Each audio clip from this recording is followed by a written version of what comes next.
Hi girls and boys, welcome to my Pinky Girl channel. අද මං අරන් ආවේ 2013 අවුරුද්දේ රිලීස් වුණු ලස්සනම ලස්සන බාබි මූවි එකක්. මේ මූවි එකේ නම තමයි Mariposa and the Fairy Princess. මේකේ පළවෙනි මූවි එක Mariposa and her Butterfly Fairy Friends මං කලින් ඔයාලට අරගෙන ආවා. ඉතින් ඒක බැලුවේ නැත්නම් අනිවාර්යෙන්ම ගිහලා බලලා එන්න. මම ලින්ක් එක ඩිස්ක්‍රිප්ෂන් එකේ දාලා තියන්නම්. ඒක බැලුවේ නෑ කියලා මේ මූවි එක එන්ජොයි කරන්න කිසි බාධාවක් නම් වෙන්නේ නෑ. ඒත් ඉතින් මං හිතනවා මැරිපෝසා කියන්නේ කවුද? එයා කොහොමද වැදගත් වෙන්නේ වගේ බේසික්ම දේවල් ටික දැනගෙන හිටියොත් ගොඩක් ලේසි වෙයි කියලා. ඉතින් අද ගෙනාව මූවි එක ගැන කියනවා නම් මමත් මේක බලපු පළවෙනි වතාව තමයි මේක. ඉතින් පටන් ගත්ත වෙලේ ඉඳලා මාරම ෆනි සීන්ස් ගොඩක් තියෙන, හැබැයි හරිම දුක හිතෙන සීන්ස් ගොඩක් තියෙන ලස්සන කතාවක් තමයි මේක. ඒ නිසා ඉතින් ඉවර වෙනකම්ම බලන්න. එහෙනම් ලයික් කරලා ඔයාලා තාම මාව සබ්ස්ක්‍රයිබ් කරේ නැත්නම් සබ්ස්ක්‍රයිබ් කරලා යාළුවන්ට ෂෙයා කරලා එකතු වෙන්න. අපි දැන් යමු අපේ අද මූවි එක බලන්න. මූවි එක පටන් ගද්දිම අපිට පෙන්නන්නේ මැරිපෝසාව. මෙයා කලින් මූවි එකේදී කරපු වීරකම් නිසා දැන් එයා හැමෝම අතරේ ගොඩක් ජනප්‍රියයි. එයා ගැන වුණ පොත් පවා ලියවිලා තියෙනවා. ඉතින් දැන් එයා වැඩ කරන්නේ රාජකීය පුස්තකාලේ. මැරිපෝසා කොහොමත් පොත් කියවන්න ගොඩක් කැමති නිසා එයා හරිම ආසාවෙන් තමයි ඒ රැකියාව කරන්නේ. ඉතින් මේ ඉන්නේ දී. මෙයා තමයි මැරිපෝසාගේ පෆ් බෝල් යාළුවා. මෙයා ඉතින් මේ රැජින මැරිපෝසාට එන්න කිව්වා කියලා පණිවිඩයක් අරන් තමයි ඇවිත් තියෙන්නේ. ඉතින් ඔන්න මැරිපෝසයි විලයි දී රැජිනව හම්බ වෙන්න යනවා. එතන රැජිනයි කාලොස් කුමාරයයි ලෝඩ් ගැස්ට්‍රොසයි ඉන්නවා. රැජින මැරිපෝසගෙන් අහනවා එයා ක්‍රිස්ටල් ෆේරිස්ලා ගැන දන්න දේවල් මොනවද කියලා. මැරිපෝසා ඉතින් ගොඩාක් පොත්පත් කියවලා තියෙන, ගොඩක් දේවල් ගැන දැනුම තියෙන කෙනෙක්නේ.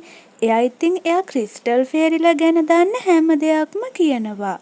මේ ක්‍රිස්ටල් ෆේරිස්ලා කියන අය ජීවත් වෙන්නේ ශිමර්වෙල් කියන ප්‍රදේශයේ. මේ ශිමර්වෙල් කියන භූමිය හැදිලා තියෙන්නේ නැචරල් එනර්ජි සෝස් ජාතියක් වෙන ක්‍රිස්ටලයිට් කියන දේවල් මත. ඉතින් මේ ක්‍රිස්ටලයිට් මේක තියෙන හැම දෙයකටම උණුසුම සහ බලය ලබා දෙනවා. අපේ මේ බටර්ෆ්ලයි ෆේරිස්ලා හිතන් ඉන්න විදිහට ක්‍රිස්ටල් ෆේරිස්ලා කියන්නේ නපුරු භයානක කට්ටියක්. ඉතින් ඒ විදිහට තමයි බටර්ෆ්ලයි ෆේරිස්ලාගේ සුරංගනා කතාවල මේ ක්‍රිස්ටල් ෆේරිලා ගැන ලියවිලා තියෙන්නේ. ඒත් ඉතින් මැරිපෝසා ඇත්තම ඉතිහාස පොත් කියවලා තියෙන නිසා එයා මේ වෙලාවේදී කියනවා ඇත්තම ඉතිහාස පොත්වල තියෙන කරුණු ඒකට වඩා වෙනස් කියලා. ඇත්තටම කියනවා නම් එක කාලෙකට කලින් මේ බටර්ෆ්ලයි ෆේරිලයි ක්‍රිස්ටල් ෆේරිලයි ගොඩක් හොඳ යාළුවෝ. ඒත් ඉතින් එක සැරයක් ක්‍රිස්ටල් ෆේරිලාගේ රජතුමා බටර්ෆ්ලයි ෆේරිලාට චෝදනා කරාලු එයාලගේ ක්‍රිස්ටලයිට්ස් හොරකම් කළා කියලා. ඒත් ඉතින් බටර්ෆ්ලයි ෆේරිලා ඒක පිළිගත්තේ නැහැලු. ක්‍රිස්ටල් ෆේරිලයි බටර්ෆ්ලයි ෆේරිලයි අන්න එදා ඉඳන් හතුරු විදිහට ජීවත් වුණාලු. ඉතින් මේ ක්‍රිස්ටල් ෆේරිලා ගැන බටර්ෆ්ලයි ෆේරිලා අතරේ ගොඩක් මිත්‍යා මත පැතිරිලා තියෙනවා. ඉතින් ඔන්න ඒවෙන් එකක් තමයි මේ ක්‍රිස්ටල් ෆේරිලා හරිම අනතුරුදායක කට්ටියක්. එයාලා බටර්ෆ්ලයි ෆේරිලාගේ අත්තටු අඹරලා පාන් හදනවා කියලා. ඒත් ඉතින් මැරිපෝසා නම් කියන්නේ මේ හැම දෙයක්ම බොරු. ඒව නිකන් සුරංගනා කතා විතරයි. ඇත්තම ඉතිහාස පොත්වලට අනුව ක්‍රිස්ටල් ෆේරිලත් මේ අපි බටර්ෆ්ලයි ෆේරිලා වගේම හොඳ ෆේරිස්ලා ජාතියක් කියලා. ඉතින් රැජිනත් මේ දේවල් ගැන ටිකක් දැනගෙන තමයි ඉඳලා තියෙන්නේ. එයාට ඕනි වෙලා තියෙනවා බටර්ෆ්ලයි ෆේරිලයි ක්‍රිස්ටල් ෆේරිලයි අතර තියෙන මේ සතුරුකම නැති කරලා දාන්න. ඉතින් එයා එහෙට යවන්න රාජකීය නියෝජිතයෙක්ව තමයි හොය ඉඳලා තියෙන්නේ. ඉතින් මැරිපෝසා මේ හැම දෙයක් ගැනම හොඳට දන්න නිසා රැජින මැරිපෝසට කියනවා ෆ්ලැටර්ෆීල්ඩ් වල රාජකීය නියෝජිතයා විදිහට ශිමර්වෙල් වලට ගිහින් එහෙ රාජකීය පවුල එක්ක සතියක් ගත කරලා බටර්ෆ්ලයි ෆේරිලටයි ක්‍රිස්ටල් ෆේරිලටයි මිතුරන් විදිහට ඉන්න පුළුවන් කියලා පෙන්වලා එන්න කියලා. ඒ වගේම රැජින කියනවා එයා එනකන් කුමාරයයි විලයි පුස්තකාලේ හොඳට බලාගනී කියලා. ඒත් ඉතින් මැරිපෝසා නම් මේකට කැමති වෙන්නේ නැහැ. එයා බෑ කියලා එතනින් යන්න යනවා. ඔන්න ඉතින් එදා රෑ කුමාරයා මැරිපෝසාව හම්බෙන්න යනවා. එයා මැරිපෝසාගෙන් අහනවා ඇයි ශිමර්වෙල් යන්න කැමති නැත්තේ කියලා. මැරිපෝසා කියන්නේ එයා රාජකීය නියෝජිතයෙක් නෙවෙයි. එයා ගිහින් තත්ත්වය තවත් අවුල් කරයි කියලා එයාට බයයිලු. ඒත් කුමාරයා කියනවා ඔයා ගොඩක් පොත් කියවලා තියෙනවා ඒ වගේම මෙහි ඉන්න බුද්ධිමත්ම කෙනා ඔයා. ඔයාට මේක එච්චර අමාරු වැඩක් නෙවෙයි. ඒ වගේම අපිට ඔයාව ගොඩක් විශ්වාසයි කියලා. ඊට පස්සේ එයා රැජින දුන්නා කියලා ෆ්ලටර් ෆ්ලවර් එකකුත් මැරිපෝසට දෙනවා ගෙදර මතක් වෙන්න.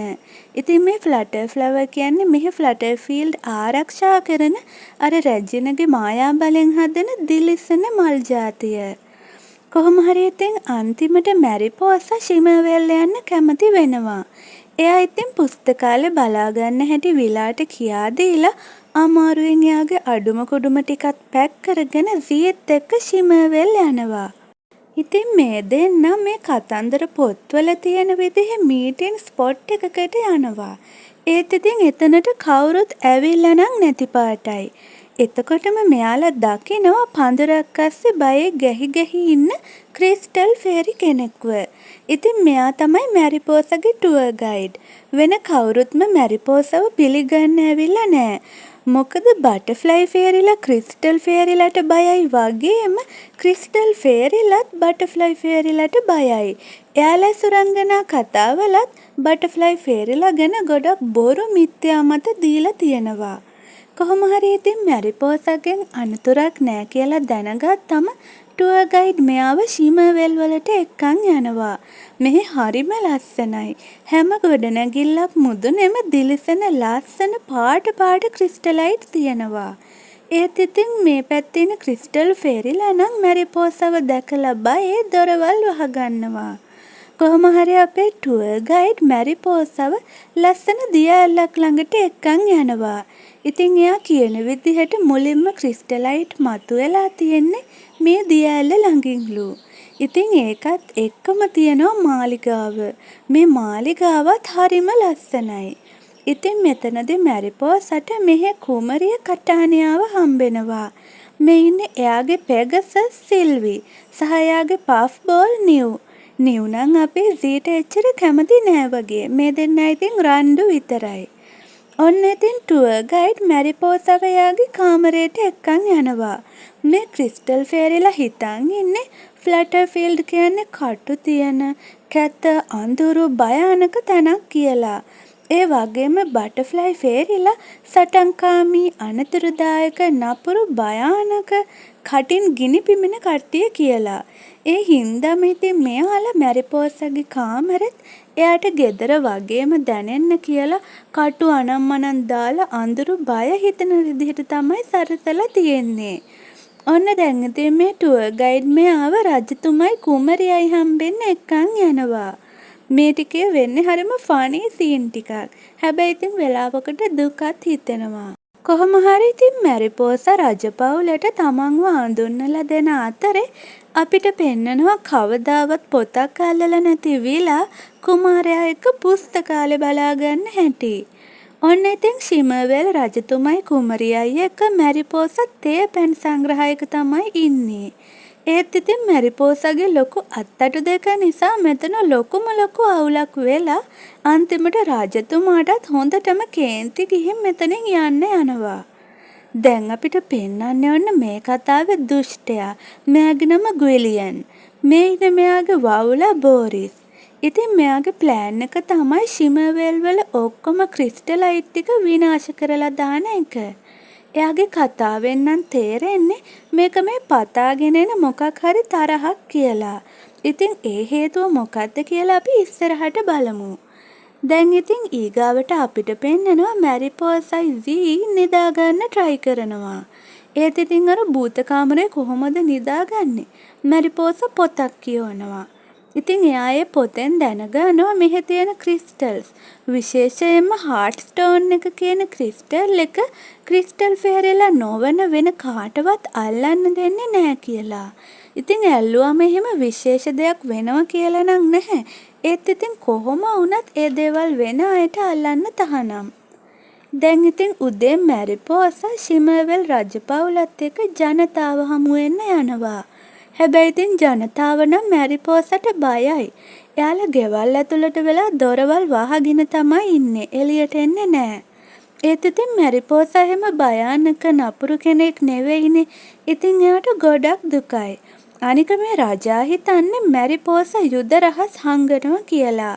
මැරිපෝසා කිව්වහම ස්කීටයිස්ලව පැරැද්දුවේ යුද්ධ කරලා නෙවෙයි කියලා මේ රජා විශ්වාස කරන්නේ නැහැ. ඉතින් මෙදා පාරත් මැරිපෝසගේ ලොකු අත්තටු දෙක හින්දා රජතුමාගේ ඔටුන්නත් වැටිලා රජතුමත් වැටිලා ලොකු අවුලක් තමයි වෙන්නේ. ඉතින් ඔන්න මේ අස්සේ විලා පුස්තකාලයට එන මිනිස්සුන්ට පල් බොරු කියා දෙදී ඉන්න කියලත් අපිට පෙන්නනවා. කුමාරයයි විලායි නම් අපේ මැරිපෝසගේ පුස්තකාලේ අවුල් කරලා දායි වගේ. කොහොම හරි ඔන්න එදා දවසත් ඉවර වෙලා උදේ නැගිටිද්දි අර ටුවර් ගයිඩ් මැරිපෝසට ලස්සන ඇඳුමක් ගෙනත් දෙනවා. ඉතින් මෙහි ලොකු නැටුම් උත්සවයක් තියෙනවලු. ඒකට ශිමර්වෙල් වල හැමෝම එනවලු. ඔන්න ඒකට තමන්ටත් ආරාධනා කරපු එකට රජතුමාට ස්තුති කරන්න මැරිපෝසා යනවා. ඉතින් රජතුමා මේ වෙලාවේ ශිමර්වෙල් වල ආකෘතියක් එක්ක කුමරියට නගරයේ ආරක්ෂාව පවත්වා ගන්න හැටි උගන්වමින් තමයි ඉන්නේ. ඒත් ඉතින් මැරිපෝසගේ ලොකු අත්තටු නිසා මෙතනත් ලොකු විනාශයක් වෙනවා. ඔන්න රජතුමාටත් හොඳටම කේන්ති ගිහින් පුළුවන් නම් ඔය තඩි අත්තටු දෙක අකුලගෙන ඉන්න කියලා මැරිපෝසට කෑ ගහලා එතනින් යනවා. ඒ අතරේ අපිට ආයෙත් පෙන්නන්නේ අර මායාකාරී ගුලියන්ව. මෙයා ළඟ තියෙන මැජික් බෝල් එකකින් එයාට ශිමර්වෙල් වල වෙන දේවල් බලා ගන්න පුළුවන්. දැන් ඉතින් නැටුම් උත්සවයේ දවසට ගේමක් දෙන්න තමයි මෙයා බලන් ඉන්නේ. ඊළඟට අපිට පෙන්නනවා මැරිපෝසා එයාගේ තටු දෙකත් අකුලගෙන කිව්වට තාම එයාට එච්චර පුරුදු නෑ. ටිකකින් ඉතින් ළඟ ඉන්න අයවත් විසික් කරගෙන ඩෝංගාලයව දිගහැරෙනවා. කොහොම හරි ඉතින් මෙයා ඒ විදිහට මෙයාගේ කාමරයට යනවා. මෙහි කුමරිය කටානියත් ගොඩක් පොත්පත් කියවන කෙනෙක්. ඉතින් එයා ෆ්ලටර්ෆීල්ඩ් වල ඇත්තම විස්තර ගොඩක් දන්නවා. ඒ නිසා එයා මැරිපෝසගේ කාමරේ ඇත්තටම ෆ්ලටර්ෆීල්ඩ් වගේ පේන්න ලස්සන මල් දාලා හරිම ලස්සනට අලුතින් සරසලා. ඒ වගේම මැරිපෝසා පොත් කියවන්න කැමති නිසාම එයාට ලොකු පොත් රාක්ක ටිකකුත් හදලා දීලා. ඉතින් මැරිපෝසට මේවා දැකලා හරිම සතුටුයි.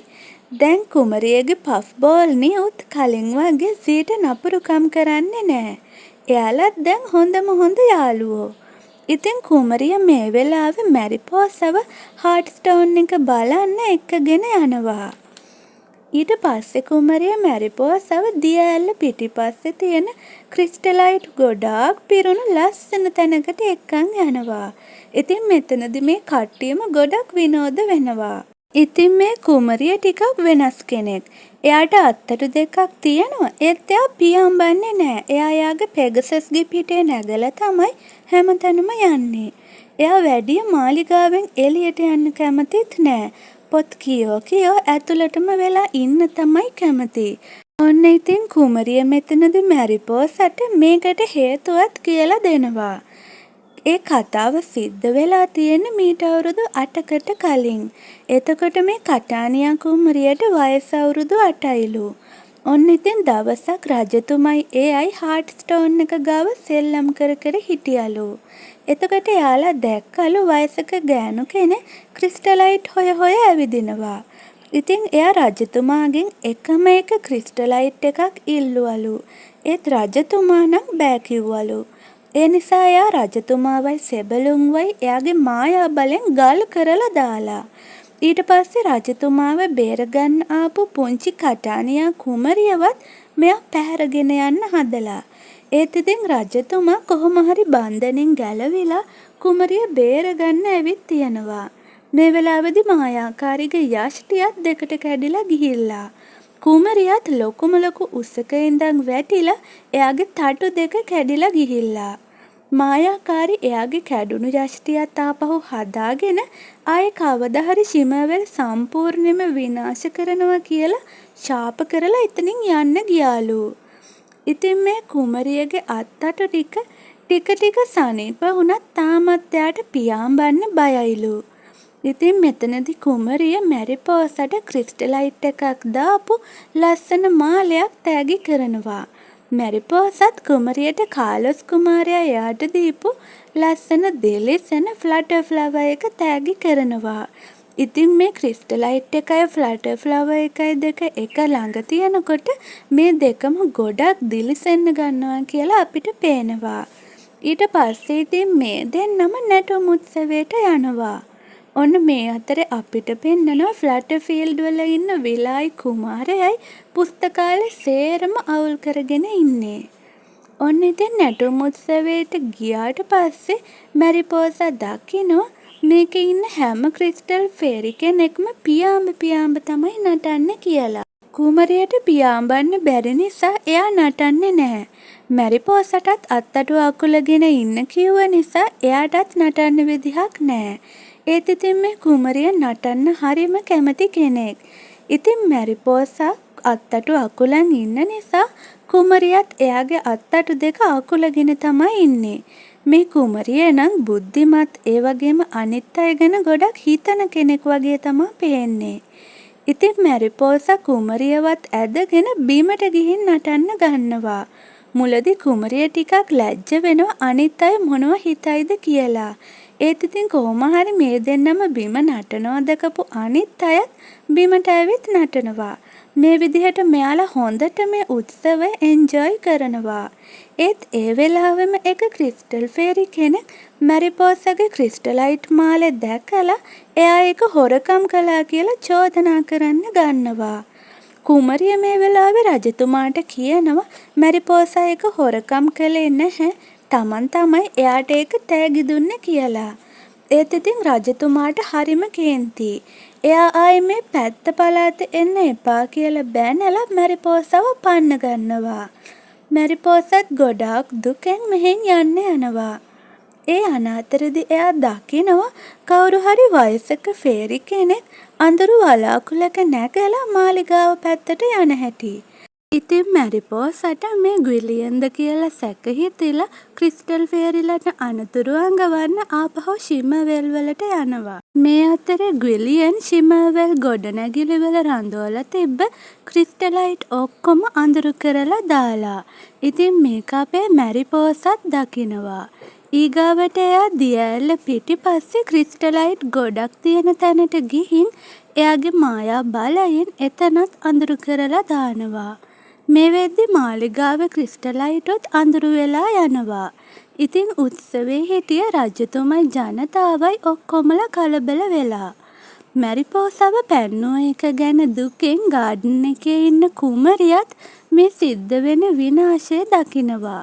ඒ වෙලාවෙම ඔන්න එතනට මැරිපෝසා එනවා. කුමරිය මැරිපෝසට කියනවා හාට් ස්ටෝන් එක බේරගත්තොත් අනිත් ක්‍රිස්ටලයිට් ආයෙත් බලගන්වන්න පුළුවන් කියලා. දැන් මෙයාලා කොහොම හරි ග්විලියන්ගේ යෂ්ටිය කඩන්න තමයි ප්ලෑන් කරන්නේ.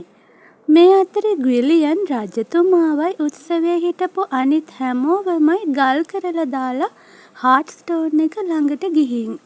මේ වෙලාවේ ග්විලියනුයි බෝරිසුයි අපේ මැරිපෝසයි යාළුවෝයි අතරේ ලොකු ෆයිට් එකක් යනවා. කොහොම හරි මේකෙන් කුමරියගේ පෙගසස් සිල්වියාවත් තුවාල වෙනවා. ග්විලියන් දිගින් දිගටම හාට් ස්ටෝන් එකට එයාගේ අඳුරු මායා බලයන් වලින් පහර දෙනවා. මැරිපෝසා කුමරියට කතා කරනවා ගිහින් ග්විලියන්ව නවත්තමු කියලා. ඒත් කුමරිය බයයි. එයා එකට නිර්භීත මදි කියලා එයා එන්න බෑ කියනවා. අන්තිමට මැරිපෝසා තනියම ගිහින් ග්විලියන්ව නවත්තන්න හදනවා. ඒත් ග්විලියන් මැරිපෝසව ගල් කරලා දානවා. මේ වෙලාවේ වෙන කරන්න දෙයක් නැති තැන කුමරිය හිතට ධෛර්යය අරන් පියාඹලා ගිහින් ග්විලියන්ව නවත්තන්න හදනවා. මේකෙන් ග්විලියන්ව කුළුණෙන් බිමට වැටෙනවා. එයාගේ යෂ්ටියත් කුඩු වෙලා ගිහින් මායා බලය බිඳිලා ගල් වෙලා හිටිය අය ඔක්කොම නිදහස් වෙනවා. හාර්ට්ස්ටෝන් එක නම් භාගයකටත් වඩා මේ වෙද්දි විනාශ වෙලා. ඒත් කුමරියයි මැරිපෝසයි දකිනවා මේ වෙලාවේ කුමරිය ගාව තිබුණු අර මැරිපෝසා දුන්නු ෆ්ලටර් ෆ්ලවර් එක දිලිසෙන්න ගන්නවා. ඉතින් කුමරියයි මැරිපෝසයි ෆ්ලටර් ෆ්ලවර් එකේ ආලෝකය පාවිච්චි කරලා ආපහු හාර්ට්ස්ටෝන් එක බලගන්වනවා. ඒකෙන් අනිත් ක්‍රිස්ටලයිටුත් බලගැන්විලා ශිමර්වෙල් ආපහු යථා තත්ත්වයට පත්වෙනවා. ඉතින් මේකෙන් කුමරියගේ මැරිපෝසගේ අත්තටුත් ගොඩක් ලස්සන වෙලා ගොඩක් වෙනස් වෙනවා. ඊට පස්සේ කුමරිය සහ මැරිපෝසා රජතුමා ළඟට යනවා. රජතුමා ඉතින් කුමරියව වැළඳගෙන එයා ගැන ගොඩක් ආඩම්බරයි කියලා කියනවා. දැන් රජතුමා හදන්නේ ග්විලියන්ව මරලා දාන්න. ඒත් කුමරිය ඒකට ඉඩ දෙන්නේ නැහැ. එයා කියනවා ග්විලියන්ට හැදෙන්න අවස්ථාවක් දෙමු කියලා. ඉතින් මේ හැමදේම පටන් ගත්තේ රජතුමා එදා ග්විලියන් ඉල්ලපු එකම එක ක්‍රිස්ටලයිට් කෑල්ලක් එයාට දෙන්න බෑ කියපු නිසානේ. ඉතින් කුමරිය ග්විලියන්ට ක්‍රිස්ටලයිට් එකක් දාපු මාලයක් තෑගි කරලා හොඳ ජීවිතයක් ගත කරන්න කියලා පිටත් කරනවා. ග්විලියනුත් එයා කරපු වැරදි තේරුම් ගන්නවා. එයාව ඒකෙන් තරුණ කෙනෙක් බවට පත් වෙනවා. ඉතින් එයා අලුත් ජීවිතයක් පටන් ගන්න පිටත් වෙලා යනවා. රජතුමා මේ වෙලාවේදී මැරිපෝසගෙනුත් සමාව ඉල්ලනවා. ඉතින් මැරිපෝසා රජතුමාට මේ වෙලාවේදී යෝජනාවක් කරනවා. බැලින්නම් ෆ්ලටර්ෆීල්ඩ් වල ඔන්න ලොකු පාටියක්. මේකට ශිමර්වෙල් වල හැමෝමත් ඇවිල්ලා ඉන්නවා. ශිමර්වෙල් රජතුමා මැරබෙලා රැජනටත් ක්‍රිස්ටලයිට් මාලයක් තෑගි කරනවා. ඉතින් හැමෝම මේ විදිහට සතුටින් එකමුතු වෙන තැනින් මේ ලස්සන මූවි එක අවසන් වෙනවා. ඉතින් මේ මූවි එක ගැන ඔයාලගේ අදහස පහලින් කමෙන්ට් කරන්න අමතක කරන්න එපා. ඒ වගේම සබ්ස්ක්‍රයිබ් කරලා ලයික් කරලා ෂෙයා කරන්නත් අමතක කරන්න එපා. Stay tuned with me. Bye.